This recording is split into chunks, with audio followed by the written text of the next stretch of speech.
हाय दोस्तों, तो आप लोग देखना शुरू कर चुके हैं बॉलीवुड की बात यूसुफ अजमेरी के साथ। फिर एक बार आपके साथ हाजिर हुआ हूँ बॉलीवुड की लेटेस्ट खबरों को लेकर। तो अभी बॉलीवुड की लेटेस्ट खबरें बहुत अच्छी हैं इस वीक में, और वीक तो क्या, मैं आज की आपको लेटेस्ट ही बता रहा हूँ, वीक की भी कुछ आगे पीछे की खबरें रहेगी। तो लो दोस्तों, स्टार्ट करते हैं एक रिक्वेस्ट के साथ कि मेरा चैनल सब्सक्राइब कर लो यार। अच्छी अच्छी खबरें ला रहा हूँ, इतनी मेहनत कर रहा हूँ, तो कर लो सब्सक्राइब। चैनल किया क्या, कर लो फटाफट। और नहीं तो एपिसोड देखने के बाद भी कर सकते हो आप। तो और एपिसोड देखने के बाद आप शेयर भी करें अपने दोस्तों को, अपने मिलने वालों में, अपने ग्रुप में। आजकल तो व्हाट्सअप ग्रुप का ज़माना है दोस्तों, तो अपने व्हाट्सअप ग्रुप पे शेयर कीजिए सबको, ताकि वो बॉलीवुड की अच्छी अच्छी खबरों से वाबस्ता हो जाएं। तो स्टार्ट करते हैं आज की खबर। एक पंकज करके बंदा था, जो पंकज बन के पैदा हुआ था अपने माँ बाप के घर में दिल्ली में। और पंकज होने के बाद वो जब दुनिया में आया तो धीरे धीरे बड़ा होता गया, और उसको पता चली कि भाई वो तो पूरी तरह से पंकज है ही नहीं। मतलब वो फील अंदर से करता है कि वो एक लड़की है, तो उसने अपना नाम पाखी कर लिया।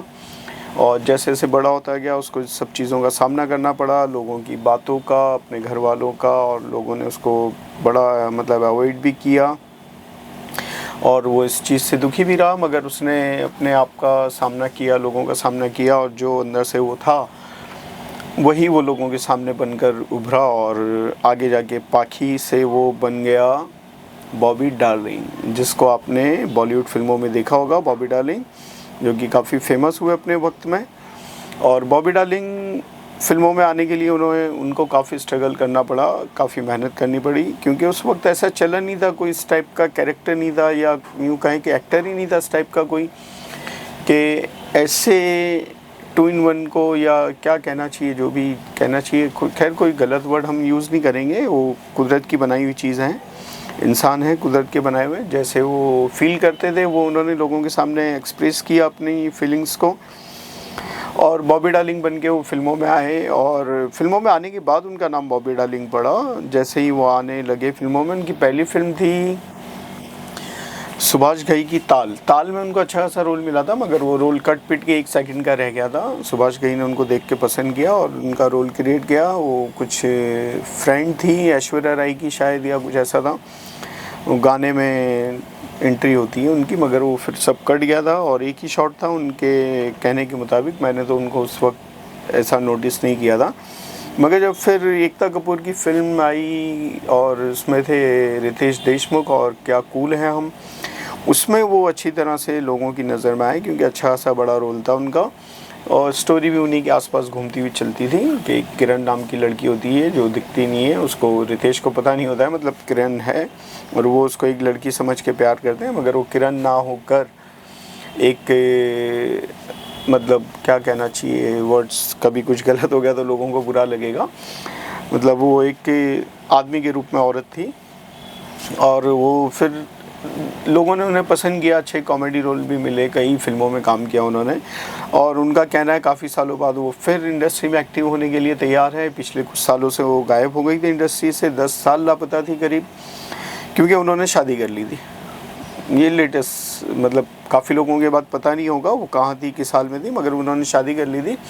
वो वजह से वो इंडस्ट्री से दूर हो गई थी और वो अपने हस्बैंड के साथ रह रही थी, मगर उनकी स्टोरी कुछ अच्छी नहीं चली शादी के बाद। और फिर हस्बैंड से सब झगड़े, ये वो जो डोमेस्टिक वायलेंस जैसा होता है, और वो आपस में दोनों की नहीं बनी, और फिर जो है वो वापस फिल्म लाइन में आ रही हैं और बॉलीवुड में डेब्यू करने के लिए एक सेकंड पारी के तौर पर तैयार हैं। और उन्होंने काफ़ी जगह बातचीत भी कर ली, एकता कपूर से भी रिक्वेस्ट की है, काफ़ी लोगों से रिक्वेस्ट की है। कपिल शर्मा जो आए दिन उनके नाम पर जोक बनाते रहते हैं, पहले उनके कई एपिसोड जो हमने देखे कपिल शर्मा के, तो उन्होंने काफ़ी जोक्स बनाए उनके नाम पे, बॉबी डार्लिंग के नाम पे। तो उन्होंने उन्हें भी अप्लाई किया, मगर कपिल शर्मा ने अब तक उन्हें कोई रिप्लाई नहीं किया है, जिससे वो नाराज़ भी हैं। और कभी उन्होंने ऑब्जेक्शन नहीं उठाया कि कपिल शर्मा क्यों मेरी हंसी उड़ाते हैं या मेरे ऊपर जोक बनाते हैं, और ऐसा कुछ उनको ऐसा कुछ बुरा नहीं लगता। कोई भी अगर उनके लिए ऐसा कुछ कहता करता है वो हंस के टाल देती, हंसमुख मिजाज की हैं काफ़ी। और उन्होंने काफ़ी रिक्वेस्ट की है बॉलीवुड वालों से कि मुझे फिर से मौका दें, अच्छे रोल दें, मैं काम करना चाहती हूँ।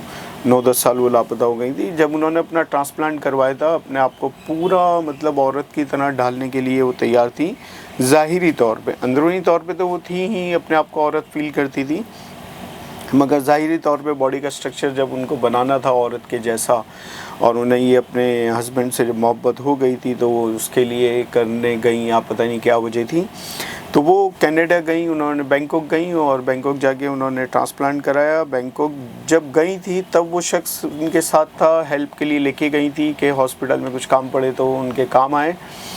मगर वहाँ उनका कहना ऐसा है कि वहाँ पहुँचने के बाद वो उनको हॉस्पिटल में छोड़ के पटाया चला गया। जब अगले दिन सुबह ऑपरेशन के बाद उन्हें होश आया तो वो लापता था। पता चला कि वो तो पटाया अपने दोस्तों के साथ पार्टी मनाने और इन्जॉयमेंट करने चला गया। और फिर जब वो आया तो उसके बाद उनकी कहा सुनी हुई होगी, खैर बुरा लगा होगा, लेकिन उसके बाद भी उन्होंने उससे शादी की। सबसे बुरी बात मुझे ये लगी कि जब कोई बंदा हॉस्पिटल के टाइम में आपके काम नहीं आ रहा है, जब आप एडमिट हैं किसी भी वजह से हैं, मगर उस वक्त वो आपको सपोर्ट नहीं कर रहा है, और उसके बाद फिर आप उस पर इस तरह अंधा भरोसा कर लेती हैं और अपनी एक बनी बनाई लाइफ को छोड़कर उसके साथ ज़िंदगी गुजारने चली गई। उसको खैर उनकी मोहब्बत है, वो कुछ भी करें, मगर मुझे तो ऐसा प्यार अंधा ही लगता है कि अंधा प्यार था, जो कि लोग कहते हैं, बचपन से हम सुनते आ रहे हैं कि प्यार अंधा होता है, और ऐसा ही उन्होंने किया। और आज की डेट में वो मानती भी हैं कि उनके साथ उन्होंने जो ये गलती की वो वाकई एक अंधा ही प्यार था, और उन्हें बड़ा अफसोस रहा अपनी इस डिसीज़न का। और वो उसके साथ भोपाल शिफ्ट हो जाती हैं, रजिस्टर्ड मैरिज करती हैं, शादी के बाद वहाँ रहती हैं, और वहाँ फिर धीमे धीमे तकलीफ़ें होती हैं, जो भी उनके आपस में बीच में हुआ हम लोग को नहीं पता, मगर जैसा कि बॉबी डार्लिंग कहती हैं कि ऐसा सब हुआ, और इसकी वजह से उन्होंने उसके साथ अपनी लाइफ जो चल रही थी उसको ख़त्म करके वापस बॉम्बे आना मुनासिब समझा। बड़ी मुश्किल से आई वो यहाँ पे, और अभी वो काम कर रही है। तो अब जो है ऐसी बातें करके, अपने हस्बैंड की बुराई करके, उनके ऊपर केस भी चल रहा है, उनके हस्बैंड पे उन्होंने केस किया है अलग होने के लिए, पता नहीं क्या क्या है। तो वो गई, मेरी वजह से, मेरी नज़र में तो वो गलत ही था कि जब उनको पता चल गया था कि भाई ऐसा है, वो इतना इग्नोर कर रहा है, हॉस्पिटल के टाइम उन्हें छोड़ के चला गया, तो क्यों आपको उससे शादी करनी चाहिए, और उसके भरोसे पे ही पूरी डिपेंड होके आप वहाँ चली गई। आप बॉम्बे में रह सकती थी, अपना काम कंटिन्यू करते हुए आप अपनी लाइफ गुजारती, जैसे और कई लड़कियों ने भी किया है और कई आदमियों ने भी किया है कि अपनी लाइफ वो गुजारती हैं और अपनी बॉलीवुड लाइफ भी चलती रहती हैं। खैर जो भी हो दोस्तों, हम उनके लिए प्रे करेंगे कि वो एक बार फिर बड़े पर्दे पर आएँ या छोटे पर्दे पर आएँ। पहले भी उन्होंने खूब लोगों को एंटरटेनमेंट किया है, एक बार फिर वो तैयार हैं, और लोगों से अपील है कि आप उसको सपोर्ट कीजिए जिस तरह भी वो आपके सामने आती, क्योंकि हर इंसान का एक दूसरे के प्रति सपोर्ट करने का हक बनता है, तो हमें भी उन्हें सपोर्ट करना चाहिए। और दोस्तों आगे बढ़ते हैं बॉलीवुड की और चटपटी खबरों में। एक खबर ये है कि ऋषभ शेट्टी, जो कि कांतारा के हीरो रहे हैं और डायरेक्टर प्रोड्यूसर भी शायद वही थे, तो उनकी जो कांतारा 2 है वो बहुत जल्द आने वाली है। 2 अक्टूबर को रिलीज़ डेट फिक्स हुई है, और कांतारा का पोस्टर रिलीज़ किया अभी उन्होंने एक दिन पहले। तो पोस्टर बड़ा अच्छा अट्रैक्टिव है और बड़े खूंखार लगे हैं वो उस पोस्टर में, और दमदार लग रहा है कि इस बार कांतारा 2 जो है पहली से ज़्यादा बेहतर होगी, और एक्टिंग भी दिखती बात है, लोगों की सुधरती है, कुछ लोगों की बिगड़ भी जाती है ओवर कॉन्फिडेंस में, मगर ऋषभ शेट्टी से हमें उम्मीद है कि वो शायद अच्छा परफॉर्म करेंगे। बुरी बात तो आगे होगी जब 2 तारीख को 10 अक्टूबर को 2025 को ये फिल्म रिलीज़ होगी, तब पता चलेगा। और दोस्तों दूसरी बात है धुरंधर को लेकर। धुरंधर का पोस्टर रिलीज़ किया है रणवीर सिंह ने अपने बर्थडे पर, और अपने बर्थडे पर पोस्टर, वो टीज़र जो रिलीज़ हुआ है उसे देखकर लोगों के होश उड़ गए हैं। जो उनके फ़ैन हैं उनके तो डेफिनेटली उड़ गए, क्योंकि बहुत ही ख़तरनाक लुक लग रहा है उनका, और बहुत ही बिल्कुल, पहले भी मैं बता चुका हूँ कि उनका लुक वो उससे इंस्पायर्ड लग रहा था। उनकी फिल्म आई थी जो जिसमें वो राजा बने थे, अलाउद्दीन खिलजी, शायद अलाउद्दीन बने थे या क्या बने थे याद नहीं आ रहा है, तो पद्मावत से मिलता जुलता है वो लुक। लेकिन इसमें जब ट्रेलर देखा आपने तो एक्शन से भरपूर है, इसको एनिमल से कंपेयर किया जा रहा है, और बहुत ही धांसू टीज़र सामने आया, 2 मिनट 40 सेकंड का है। आजकल टीज़र ही इतने लंबे आते हैं, तो सोचो ट्रेलर कितना लंबा होना चाहिए। और ये फिल्म एक्शन से एकदम भरपूर है, और उरी के डायरेक्टर्स को जो है डायरेक्ट कर रहे हैं, राइटर डायरेक्टर वही हैं इस फिल्म के, और उसमें उनकी वाइफ को भी उन्होंने चांस दिया है जो कि खुद ही एक्ट्रेस हैं, और संजय दत्त हैं। अक्षय खन्ना इसमें बहुत अच्छे लगे हैं, जैसे लास्ट उनकी एक फ़िल्म थी जिसमें उन्होंने औरंगजेब का रोल किया था, और बहुत ही दमदार रोल किया था। शिवाजी महाराज पे वो पिक्चर थी और उसमें अपने कैटरीना कैफ के हस्बैंड विकी कौशल थे। तो दोस्तों ये खबर है। और दूसरी खबर है, आप जैसा कोई का प्रचार ज़ोरों शोरों से फ़ातिमा सना शेख और आर माधवन कर रहे हैं। और उन्होंने कहा है कि ये फ़िल्म की स्टोरी है बड़ी दमदार है, जो आजकल के माहौल पे आजकल जो अकेलापन लोगों में फ़ील हो रहा है, उस अकेलेपन को लेकर ये फ़िल्म में ताना बाना बुना गया है।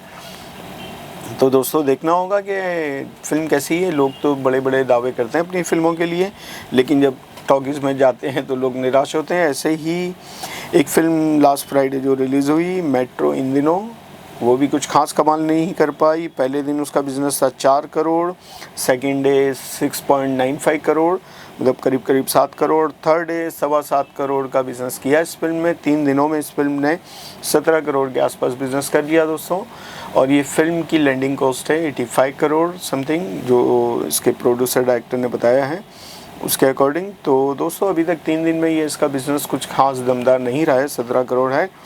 लाइफ टाइम मैक्सिमम इसका बिज़नेस 30 करोड़ हो जाएगा, ऑलमोस्ट हो जाना चाहिए, मगर फिर भी वो लॉस ही है कि उतना पैसा नहीं निकल रहा है जितना उन्होंने लगाया। और दूसरा सॉन्ग भी ये फ़ातिमा सना शेख का आ गया है, आप जैसा कोई फ़िल्म का, जो कि बहुत अच्छा लग रहा है। और एक दूसरा सॉन्ग आया है सरदार, अपने अजय देवगन की फ़िल्म जो आ रही है सन ऑफ सरदार, उसका दूसरा सॉन्ग आ गया है। उस सॉन्ग में भी केमिस्ट्री बहुत प्यारी लग रही है अजय देवगन की, हुक स्टेप को बहुत पसंद किया जा रहा है। विशाल मिश्रा की इसमें आवाज़ है, विशाल मिश्रा जो कि आजकल बहुत छाए हुए हैं अपने गानों को लेकर, अपनी आवाज़ को लेकर, और बहुत ही बेहतरीन आवाज़ लग रही है इसमें, और गाना लोगों ने पसंद किया है और बहुत अच्छा लग रहा है लोगों को। और एक खबर है दोस्तों, साउथ के सुपरस्टार महेश बाबू पे किसी ने रियल एस्टेट के टाइप का एक केस दर्ज किया है घोटाले का।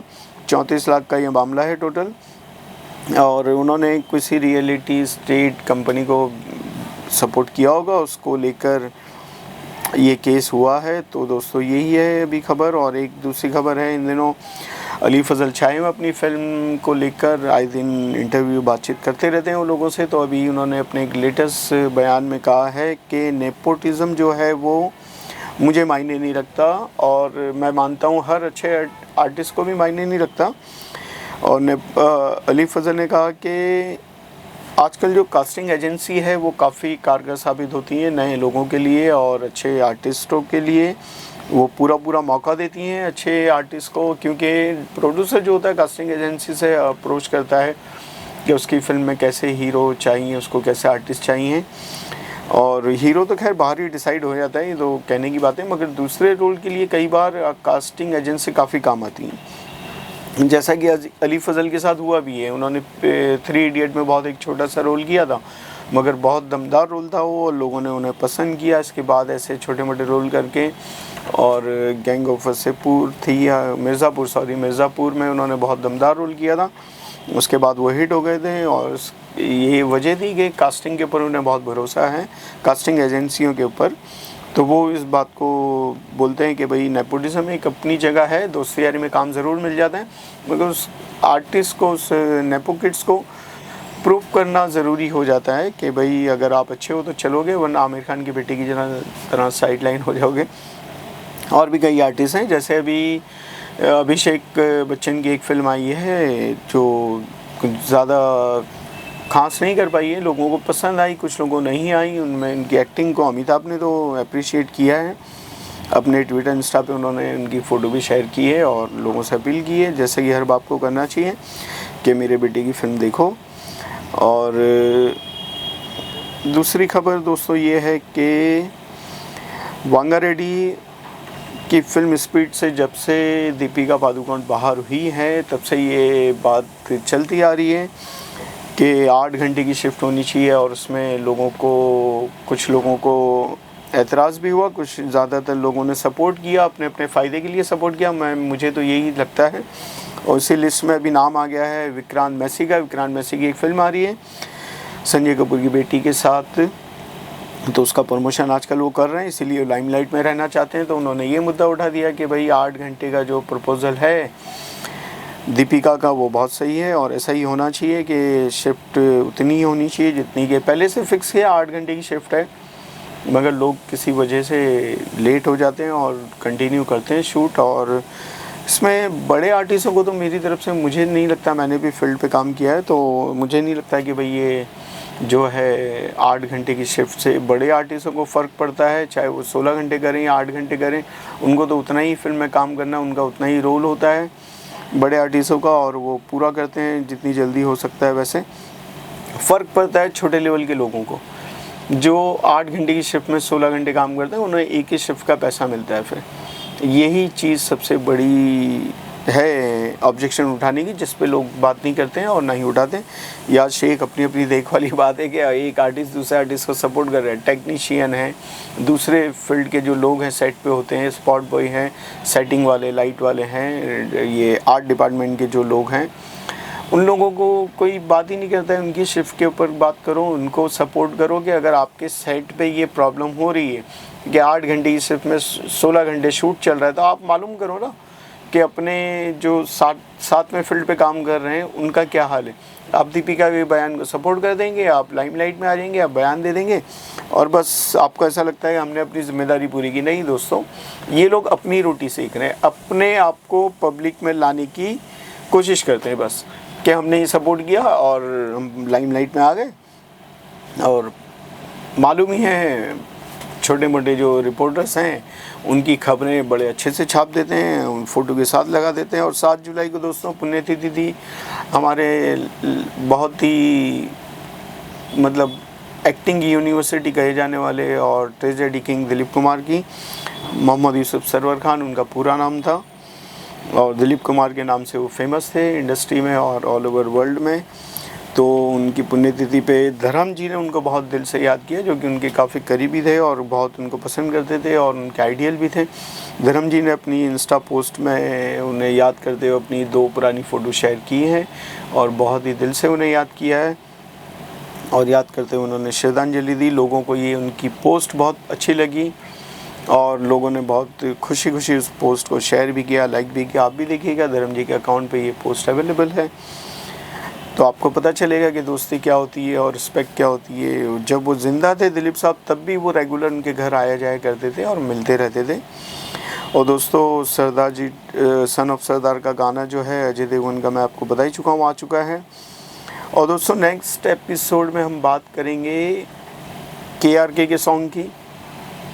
KRK का एक सॉन्ग आया है, जैसी हो तुम वैसी हो तुम मेरी हो, लाइक दैट। राइटर वही हैं और सिंगर शान है उसमें।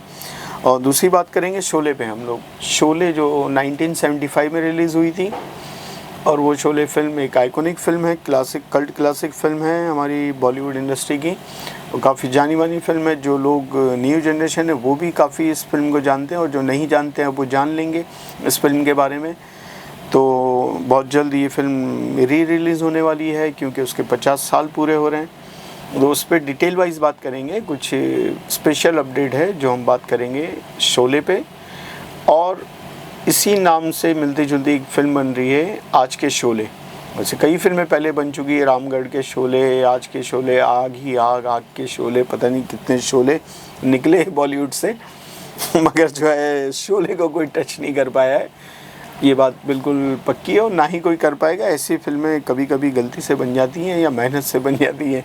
तो दोस्तों GP सिप्पी की दमदार फिल्म थी ये। अमिताभ बच्चन, जया बच्चन, धर्मेंद्र, अमजद खान, हर आर्टिस्ट ने इसमें अपनी तरफ से बहुत ही दमदार परफॉर्मेंस दिया था।